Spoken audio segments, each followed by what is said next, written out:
ఇందులో ఒక intentional issue ఇది. ఇందులో జగన్‌ని క్యారెక్టర్ అసాసినేట్ చేయాలనుకుంటున్నారు కానీ కేసు నిలుస్తదని కాదు. ఎందుకంటే ఓకే. కేసు ఒకవేళ కేసులో నిరూపణ అయితే డ్రైవర్ బాధ్యుడవుతాడు తప్పించి, డ్రైవర్ పక్కనున్నోళ్ళందరికంటే ఇప్పుడు ఒక బస్సు యాక్సిడెంట్ చేస్తది. హ్మ్. దాంట్లోని ప్రయాణికులందరికి మీదన ఎఫ్ఐఆర్ కట్టడం ఎప్పుడైనా చూసామా? హ్మ్. అందరూ అలా ఉంటారు ఎలా కదా! కడతారు? 50, 60 మంది. అవును. అట్లాగే ఒక హ్మ్. కారు గుద్దితే కారు డ్రైవర్ మీద హ్మ్. కేసు పెడతారు. కారులో పక్కన కూర్చున్నోళ్ళది కూడా బాధ్యత అవుతదా? ప్రాక్టికల్‌గా. హ్మ్. బాధ్యతని లెక్కగా క్రైమ్ ఎప్పుడు బాధ్యత. హ్మ్. దాంట్లో ఇన్సిడెంట్ జరిగితే బాధ్యత ఎవరిది? పక్కన కూర్చున్నోళ్ళది వస్తదా? నెంబర్ 2. నెంబర్ 3 ఇక్కడ పాయింట్ అంటే ఆ రూట్‌లో చూసినప్పుడు కేసు జగన్ మీద నిలవదు. మిగతా పేరుని వీళ్ళ మీద నిలవదు. కాకపోతే కొన్ని హ్మ్. రోజుల పాటు సాగదీయడానికి పనికొస్తది.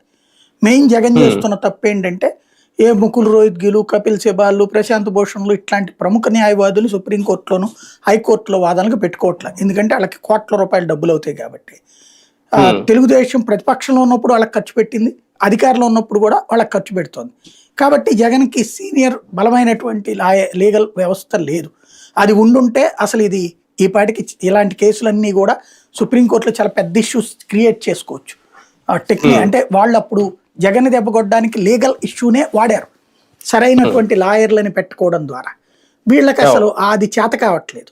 ఎందుకు అంటే హ్మ్. అక్కడ కోట్ల రూపాయలు ఖర్చు పెట్టాలి అన్నటువంటి రూట్‌లో ఉన్నట్టున్నారు.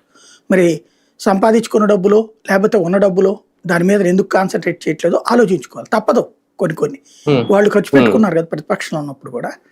హ్మ్. అది అవును. వాస్తవంగా అసలు ఇట్లా కేసు ఎట్లా పెడతారన్నది క్వాష్ ఎయ్యాలి. హైకోర్ట్‌లో హ్మ్. క్వాష్ ఎయ్యాలా, సుప్రీంకోర్టు ఇక్కడ కాకపోతే సుప్రీంకోర్టుకి పోవాలి వెంటనే. అవును. అవును. లేదా అవును.